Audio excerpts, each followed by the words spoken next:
Hello and welcome to the No Easy Way Out podcast. My name is Tony Nash, and we are coming to you as always from the Armory in beautiful downtown Owasso, home to my company AZ Business Solutions, where we help grow your brand from A to Z. Now I'm joined today by Paul Schmidt of Uno Deuce Media. Paul, welcome to the show. Thanks for having me. Yes, it's good to have you here. And I found this great bio about you on your website, so I'm just going to read this to our audience so we can get to know you a little bit better. But Paul has been a visual storyteller for as long as he can remember and decided to turn that into a career. And he's really good at it. I've seen his work. He chose video as his medium, and his award-winning style has been seen nationally as well as praised locally.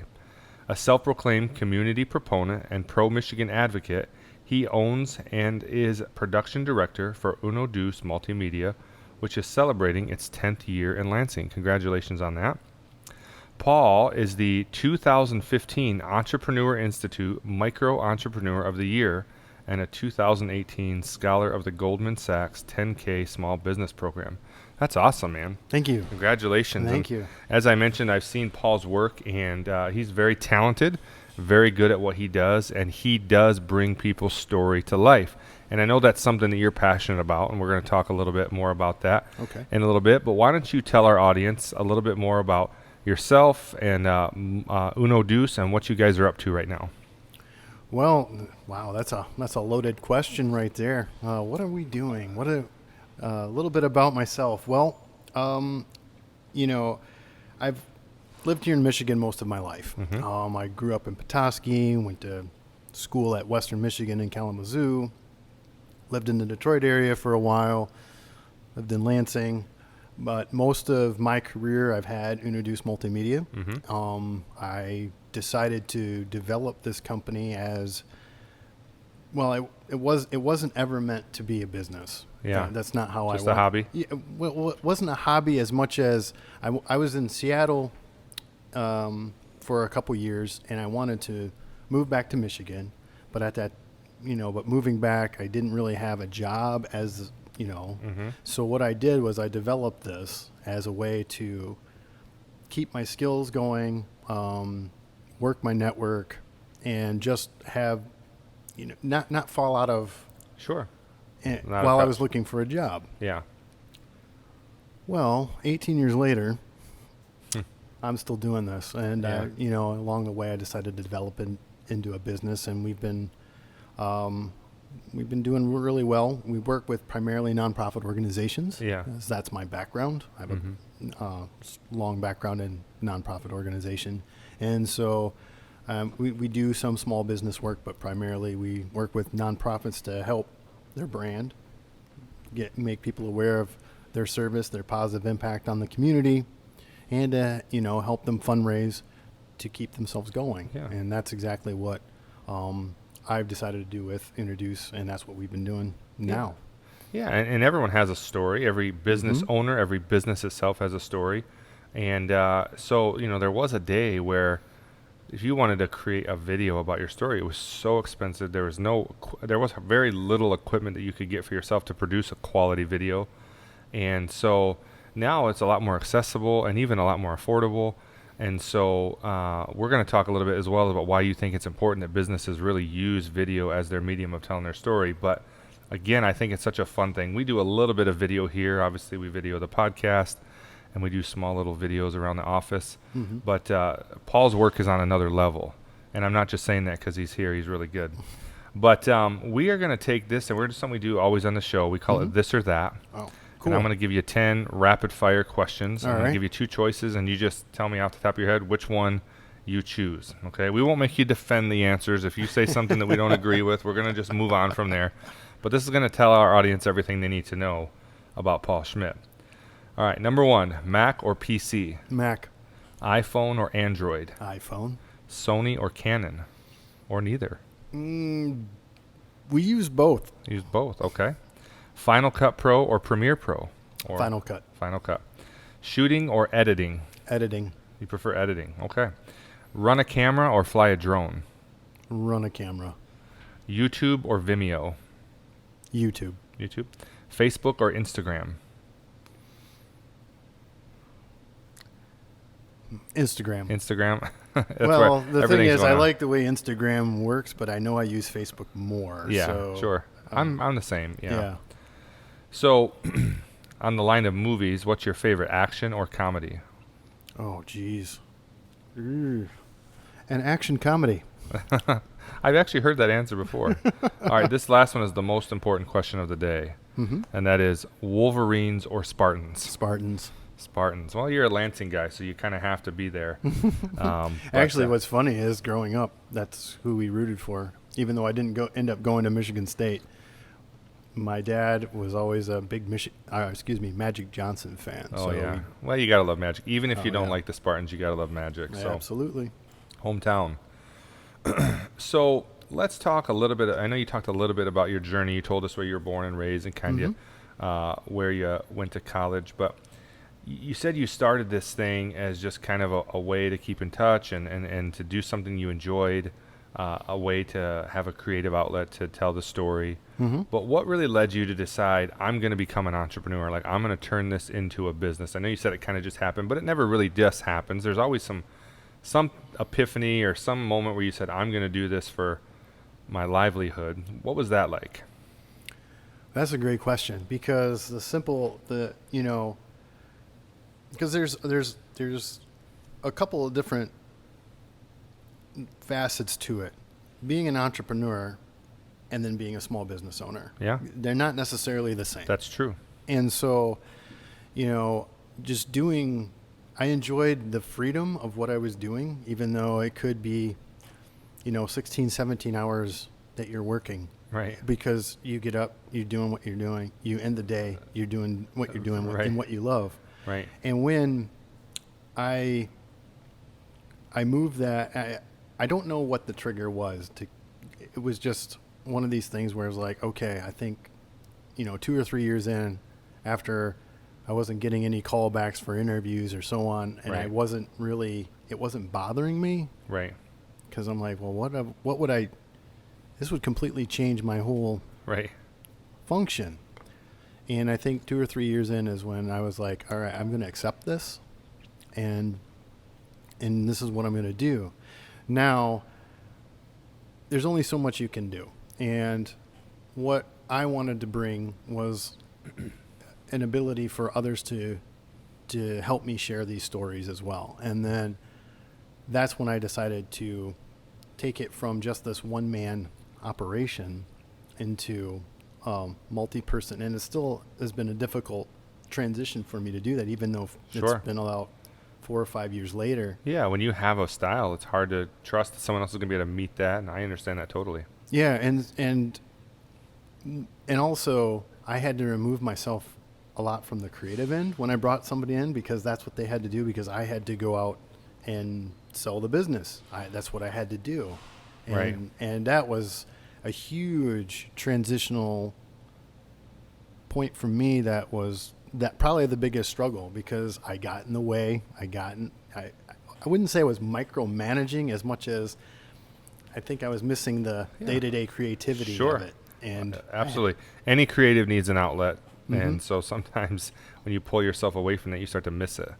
Absolutely. Yeah. And so I guess when you say, when was the moment I became an entrepreneur, it was probably around when I really, really focused on the fact that, maybe this is it. Maybe Yeah. this is what I do. It was probably about 2 or 3 years in. So maybe about 2004. Mhm. And then when I became a technical small business owner is when I finally gave in and restructured my entire business to be a different tax structure. I became an employee in the business so that I wouldn't have these huge tax bills every April, Yeah. which was another eye opener. Yeah. Because you're like, You learn that along the way, right? it's one thing I remember, I'll never forget, I was just like, I can write this check for this huge bill. I should be proud of that. But Right. at the same time, I'm like, I'm writing this huge check for this tax bill, Yeah, and there's got to be a exactly. better way. And then so- you learn over the years, like, more creative ways to spend yeah. that money and things that, will be a tax write-off. And yeah, that is a challenge. And if you're out there listening and you're an entrepreneur, make sure you have somebody, a professional, look at what your taxes are going to be, what it's going to cost you, set some money aside so that you don't get that huge bill at the end of the year. A lot of people learn that one the hard way. Yeah, that was about 2013, 2014 when I switched the business or made the business a real business Yeah. or a real structured tax Yeah. Yep. level business or whatever you want Did to you call go it. LLC or? Yep. Yeah. Yeah. Yep. That's what we did when we started. So tell me then, or tell our audience about your biggest setback since you've been doing this for a long time. That moment that you had, just something happened, and maybe you even considered like not doing it anymore. Just a setback. And I'm sure there's more than one. Every entrepreneur has more than one, but the one that sticks out in your mind, like, man, that was about ready to hang it up at that point.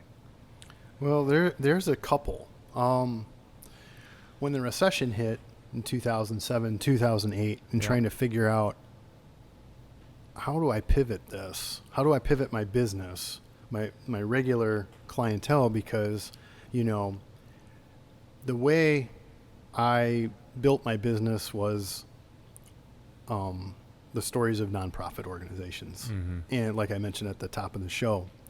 And when people are afraid of what's going on in the economy, they stop spending. And so therefore sure. donations and fundraising efforts go down. And I wasn't traveling as much. All that started to get cut. And so I had to pivot into an area which was small business, which I didn't think I was confident with Mm-hmm. that, Mm-hmm. but I did that. I had freelance stuff that kept me afloat a little bit, but at the same time I was like, I don't know. I don't know what's going on here, but Yeah. you get out of that. And then in 2009, I moved to Lansing. And when I did that, those freelance things that kept me afloat were not available. And so I'm like, but I had this huge contract that was keeping me going, and that I saw starting to Diminish. because obviously expenses, so on and so forth, it only lasts so long, and you're just like, I really have to do something here. Right. I'm either going to sink or I'm going to swim. Right. And so that's when I completely went against my comfort level and started to go network and get out of my place and go talk to people face to face. There you go. And that was one of the biggest moments. That was probably the most key moment of my journey.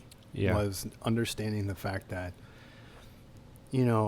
stuff doesn't always come to you. You have to go to it. Yep. And you have to build a network to make sure that, you're People know you exist. Absolutely. And I did that. Well, and that's how we met. Well, yeah, absolutely. Through Shiawassee Chamber Networking Group. Exactly. That's how we met. So it does work.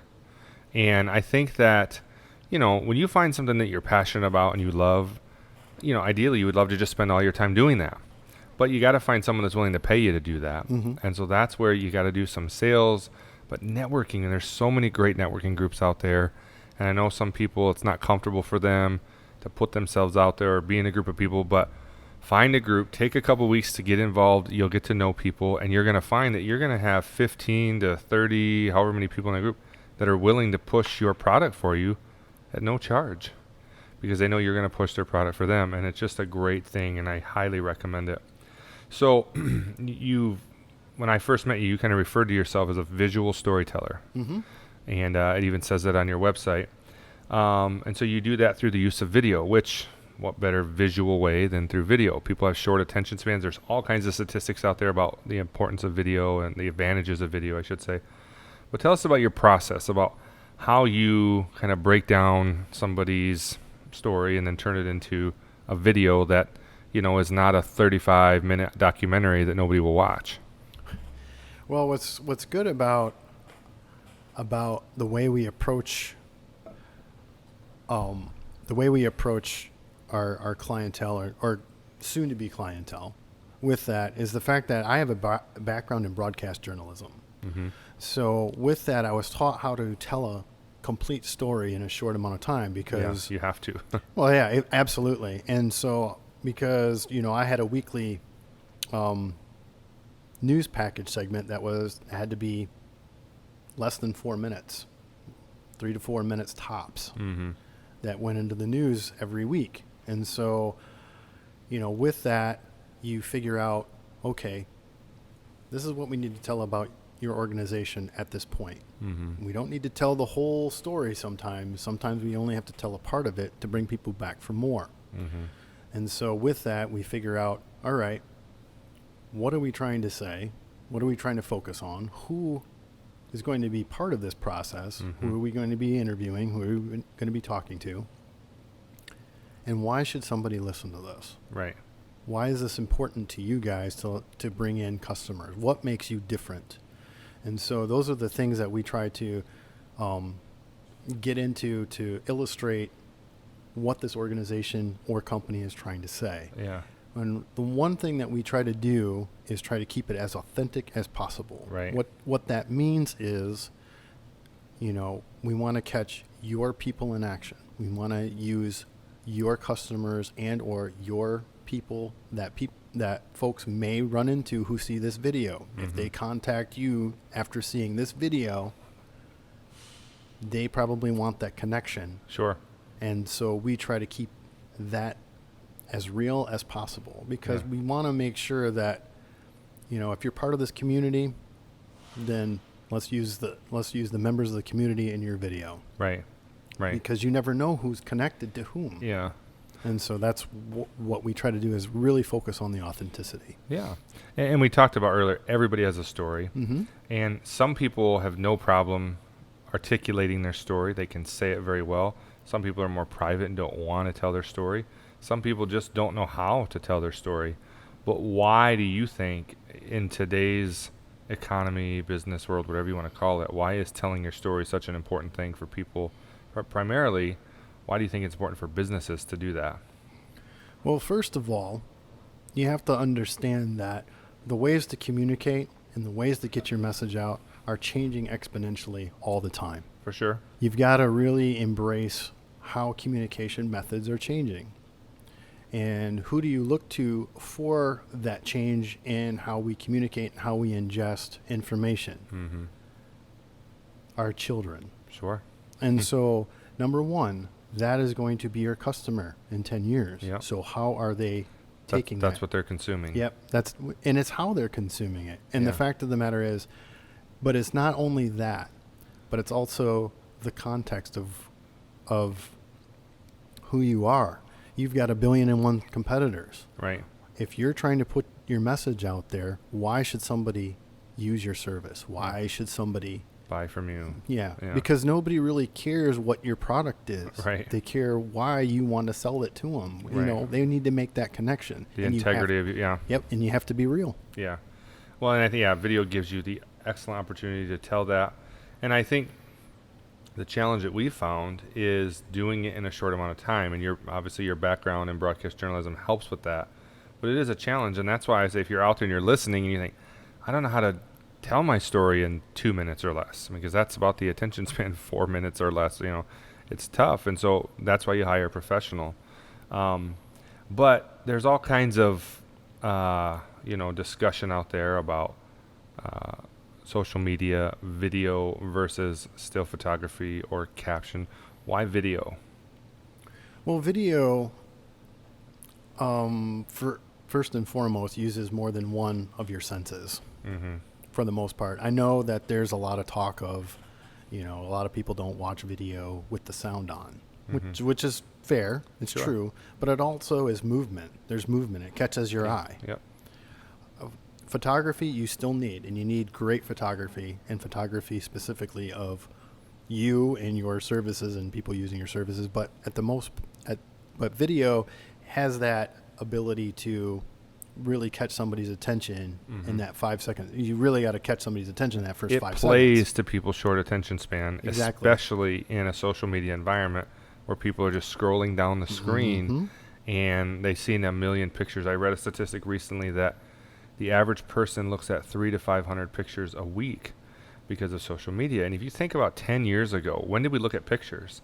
Maybe if someone had a photo album, maybe a magazine, but you didn't look at photos every day. And now everyone they just get used to seeing photos, and it's kind of become it's got to be really an excellent photo to stand out. And so when they're scrolling, they see some movement, and it just kind of triggers something that, hey, there's movement. It's like slow. It's like that short attention, almost like ADD. Like, oh, I saw a movement, and so I'm going to catch that. But that's how a lot of people are. So, um, I think that a lot of people out there would agree with what we're saying Mm-hmm. and acknowledge that, yeah, I would love a great promotional video.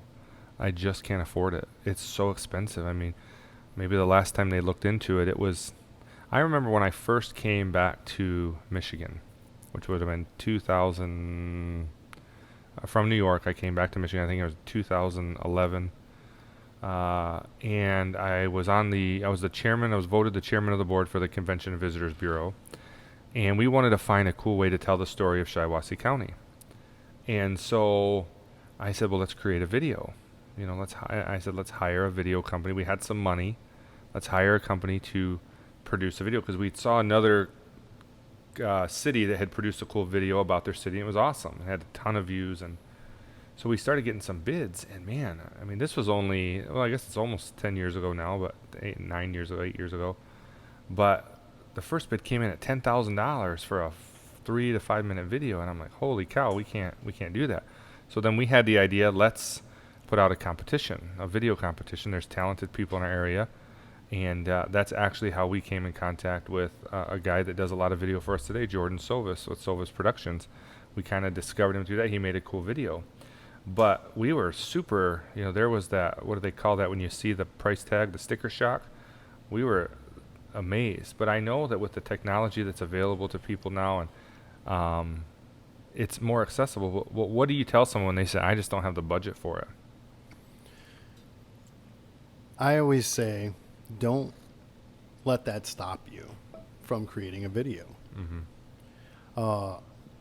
The fact of the matter is, nowadays we have a high definition camera in our pocket Yeah.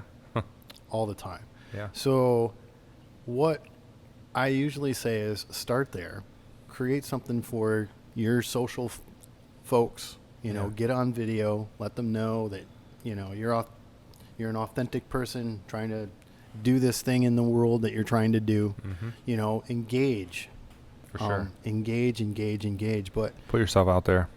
so, yeah, absolutely. I mean, because for the simple fact that when you do that and you get into that rhythm, you have an understanding of Yeah. how difficult it might be or how valuable it might be as well. Yeah. You recognize the value.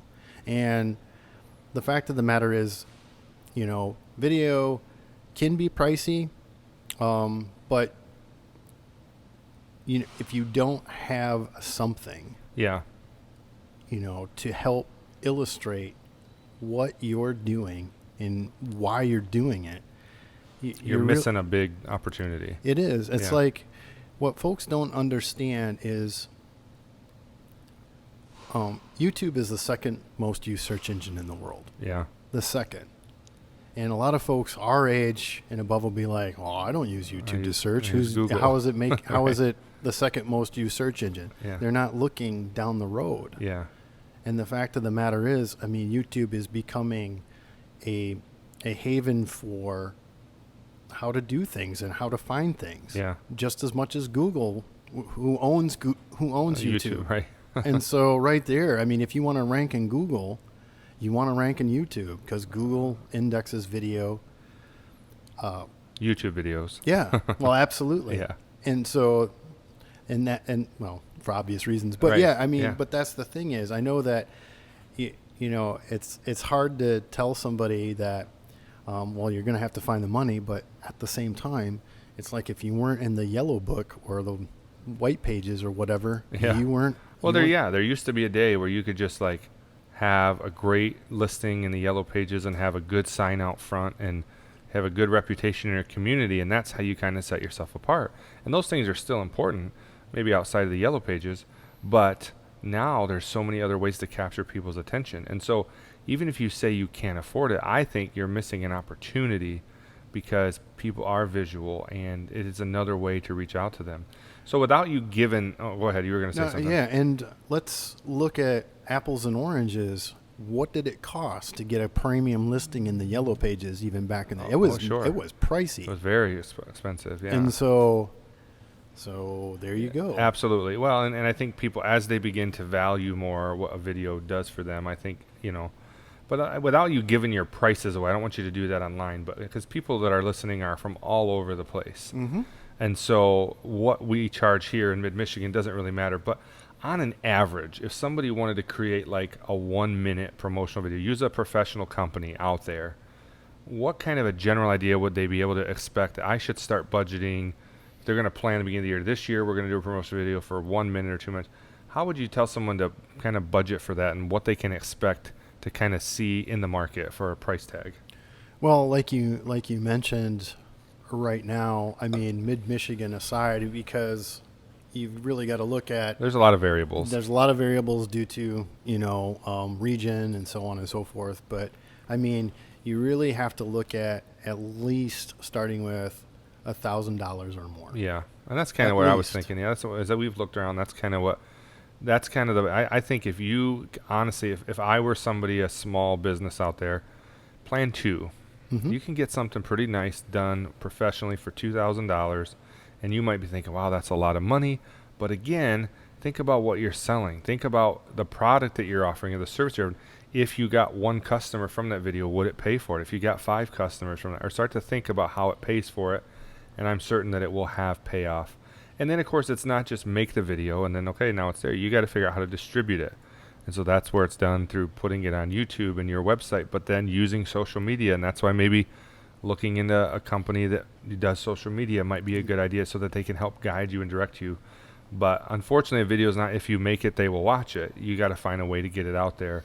And so I think if you're listening today and you are an entrepreneur, small business owner, or any kind of business owner, find a way. Like you said, you're carrying in your pocket, most likely, if you have a phone that's less than 2 years old, 3 years old probably even, you have a pretty decent camera right in your pocket.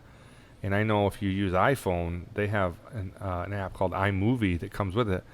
And I've produced some really cool videos right from my phone, never even plugged it in my computer. So there's opportunities. But that kind of leads me to the next part of this discussion, is this DIY versus using a professional. And what are the advantages of one versus the other? There are a lot of DIY options out there. There's a lot of apps out there now to create small videos. And certainly, if anyone has an eye, you can tell the difference between a professionally made video and a DIY. But why would you recommend somebody go the professional route? Great question. And it boils down to, who are you trying to reach versus who you already reached. Yeah. And those audiences right there will determine that.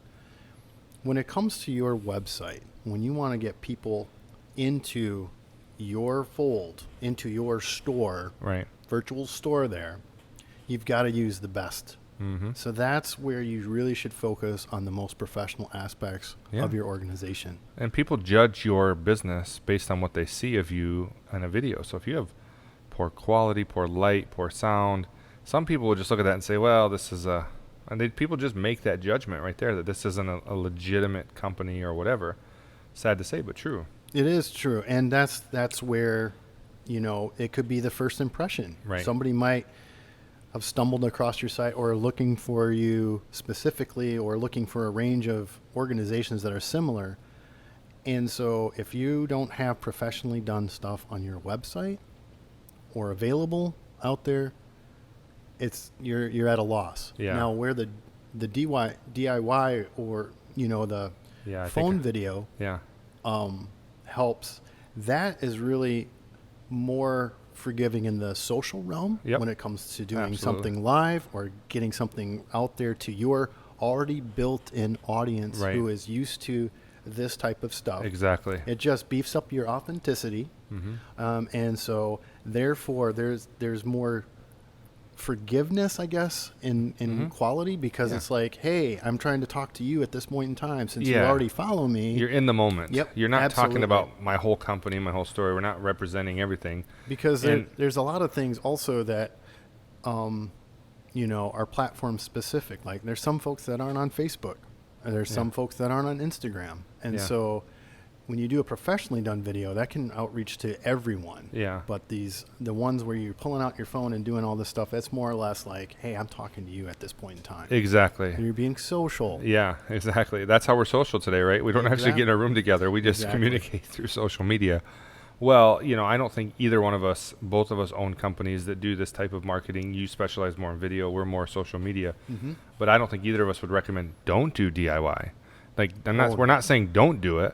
But what I think there is a benefit in when you're coming to think about the thing that's going to represent your company and is going to tell the story in a concise, professional manner, that's where using professional.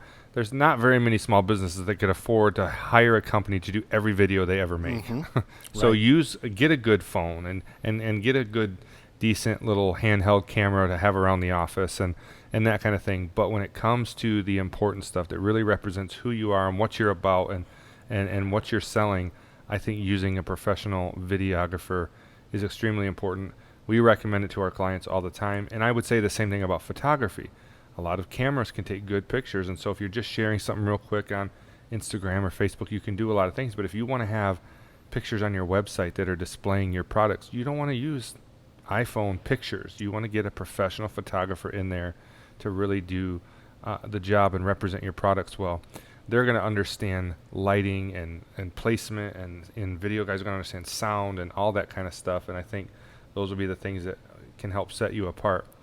But we're talking a lot about social media. So what do you think, are the best mediums, the best platforms to share video, and where and how? What do you recommend? Well, first and foremost, you got to use your website. Yeah.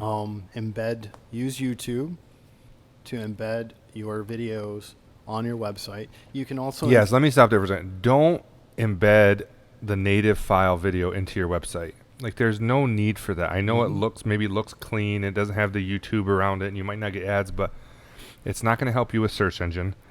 And nobody's going to find it unless they find your website. So if you want them to see the video, put it on YouTube. It's free. Mm-hmm. Plus, plus YouTube handles the major file size. Exactly. Use their server farm. Exactly. Don't have to create your own. So first and foremost there, I mean, it's really, to share your video, it's really about using the same platforms you would use anywhere else. Yes, you should mix your professional video with your do-it-yourself videos. Mm-hmm. You should have that mix. You've got to have that mix. And so, because like Tony just said, you can't, if you're bulking at doing one promotional video, you can't afford to have somebody do all of your follow video. you around with a camera all day. So, we're not Gary Vaynerchuk. Right, exactly. So, we try to be there. Yeah. We listen to them. Absolutely. The thing is, your videos need to be, if you want to share them on Facebook, you have to upload it natively there. The reason being, Facebook and YouTube do not like each other. They do not, yeah. And if you use the link from YouTube to Facebook, unless you put a ton of money behind it, It goes against their algorithm. exactly, and Yeah. it'll be hidden, and nobody will see that. So Yeah. upload the video natively to Facebook as well. Which will help in search too. It will. And also, if you have an email list, email referring to videos have a huge open rate, Yeah. or a much better open rate than not. Yeah. Much, much better. And Absolutely. so if you have a good email list, sending out a video or having a video as part of your newsletter each time, it's golden. Yeah. And on the social media, and I would recommend, if you're wanting to just make little video clips of yourself talking about what you're doing that day, there's a lot of companies that literally get on Facebook Live every single day and tell what's going on that day. And I would say for those unprofessional videos where I hate to call them unprofessional, videos that are made by you. Didn't mean to say that it was unprofessional, but you're holding the camera yourself and you're talking into it, or you're using a phone. The best place for that kind of video is really, again, Facebook Live, Instagram Live. Instagram Stories is one of the most popular things on social media right now. And those things are there. And then now they also have highlights where you can catalog those videos and so people can go back and see them later. But I wouldn't recommend posting a lot of those videos on your especially on your Instagram feed or into your Facebook feed. Right. Use those things separately. Now, if you're going to produce a video, even if it's not professionally done, you might be able to put that on an Instagram post or a Facebook post, but make sure that it has some sort of production value. Make sure that it has maybe some editing or music behind it, or captions along the bottom, or subtitles are really good because people do watch video without looking. But nobody wants to scroll down and see just all these handmade videos one after the next. That's what stories are for. And Snapchat is another one. And now TikTok is this new thing that everybody's doing. So there's all kinds of ways to share what you're doing through video, but knowing where to place them and when to place them and how to place them, I think, is extremely important. Agreed. And Instagram and Twitter both have time limits. Yeah, absolutely. And so, whereas Facebook and YouTube do not have as restrictive time limits. Right. And so you have to look at it that way as well. So if you're looking to have professionally done video for Twitter and Instagram, or if you're looking to edit something down, you have to look at those time limits Yeah. that they're giving you. And if you don't realize that social media is headed in that direction, look what Facebook is doing with Facebook Watch. They're actually driving people to be able to watch a lot of video because YouTube's killing it right now. Look what Instagram's doing with IGTV. If you're going to produce more than a 60-second video, we're going to put it in this IGTV category where people can go and search and watch videos. This is where things are coming. Even with all the streaming services available, people don't even watch TV anymore. They want to watch Netflix. They want to watch Hulu. They want to watch Amazon Prime. Even if they have a favorite channel, they want to subscribe to the app because you can watch it now and it's instantaneous, but most importantly, it's searchable. And so make sure what you're doing is searchable. And I think that will help you. So I know we're running close to the end of our time here, but I wanted to ask you this question. Fast. Yeah, time flies when you're having fun, right? I guess. How would you say that video storytelling has directly contributed to your success as an entrepreneur? Well, I think for the most part that when I started introducing ourselves as we're a video storytelling agency, that's when people are like, oh, well, that's interesting. Because when I used to say, oh, we're a video production firm, everybody's like looking for the door. And it's like, I don't need that, yeah. We can't afford you automatically. But Yeah. when they hear video storytelling agency, they're like, well, that's interesting. Yeah. Because everybody likes a story. And I think that that's the focus that we've put on the fact that we want to be able to tell an organization's story through their own words. And sometimes they don't know what we're going to ask them at that point, and that's where the authenticity comes Yeah. in. And I think, more and more folks have really grabbed onto that and really have understood, oh, well, I like this. Right. I like how this looks and sounds, and I want this for us. Yep. There's so many more people out there that are like, yeah, we need this. They're starting to understand the fact that it's no longer a flashy aspect of their marketing. Yeah. It's a need. Well, and there's all kinds of studies out there right now and statistics about millennials and why they choose to buy from specific companies as opposed to others.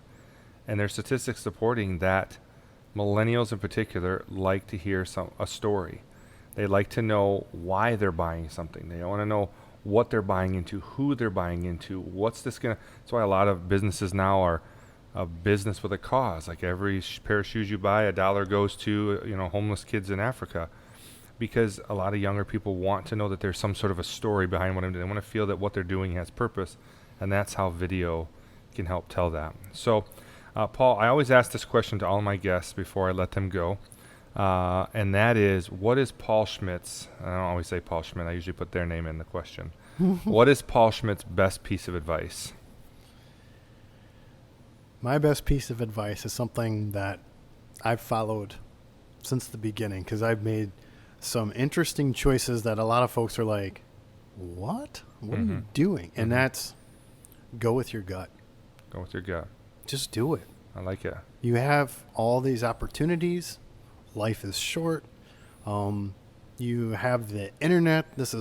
You're not boxed in Right. anymore. You're Right. not boxed in. You have a whole world. More information available to you than ever before. Yeah. And so if there's anything that you are passionate about, that you feel like you want to do, just get up one day and do it. Yeah.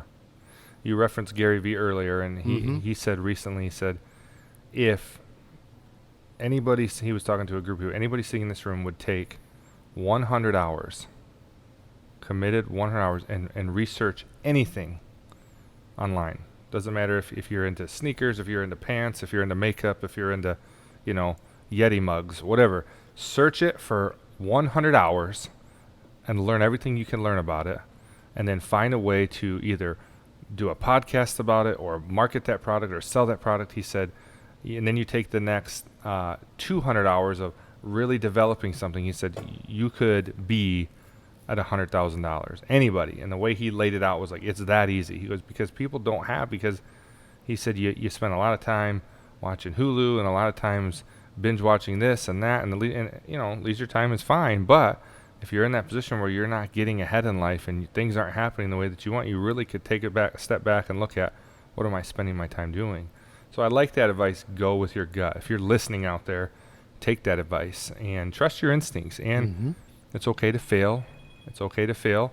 There's plenty of opportunity to get back on the horse. So You have to fail. absolutely. You have to, because you won't get anywhere if you don't. So if someone's out there right now and they're intrigued, I want to have a video made. Obviously, we know if you're in the Lansing area, look up Uno Deuce Multimedia. But if somebody's in an area and they're like, well, what do I even Google? What do they look for? What's a good search for someone to put in the internet to find a good company? Well, a lot of it just stems from video production, wherever. Yeah. And then from there, narrow your, it's like, Shop it around. yeah, it really is like just about any other business out there.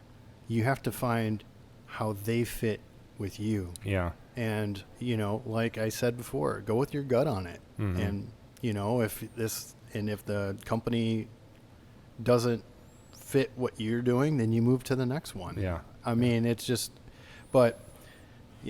just for searching anybody, it's just basically, video production. Okay. Yeah. Yeah. Seems pretty obvious. I wasn't sure if there were specific keywords or something, but yeah, video production, your community, and then see what's available to you out there. So let's talk about real quick as we end here. Mhm. How does somebody find Uno Deuce Multimedia? This is opportunity I want to give you to tell our audience your website. You can give phone number, Facebook, Instagram, whatever you want, but tell our audience if they're looking for something in this area, how they can find you. Well, first of all, like Tony said, unoduce.com, you can start there, but we are on all the social platforms except, I think, Snapchat. I don't think we have a Snapchat. Okay.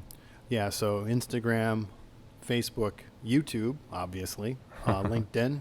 Those are our 4 ones that we really put our time into. You can reach us through all those platforms, or email me directly, pauls@unoduce.com, if you want to have a conversation and talk a little bit more about how video will work for you. I mean, that's the best way. Yeah. First of all, we got to have a conversation, Yep. because we have to figure out where you want to take your story. Excellent. And Paul comes highly recommended from me. So if you're looking for a company in the Lansing area, I highly recommend that you look them up. They will do a good job at telling your story. My watch is going off here. Somebody's calling me, so don't mind that. But take Paul's advice today. Go with your gut. Go out there and try something. You have something that you're passionate about, that you love, that you want to do. Go do it. Who cares if it doesn't work out the first time? You're going to find a way. If you're a business owner out there, if you're an entrepreneur, if you're a small business owner, tell your story. Maybe you're thinking, I don't know how to tell my story. Well, you've heard some good things today about how to let a professional help you through that process. Maybe you think your story is not that compelling. I promise you it's compelling to somebody. Your story doesn't have to reach every single person in the world, but it will reach somebody, because you're going to make that connection with somebody. So make sure that you make that a priority. As we're middle of the year here, maybe you have some middle of the year budget money. Maybe think about utilizing it to produce a video.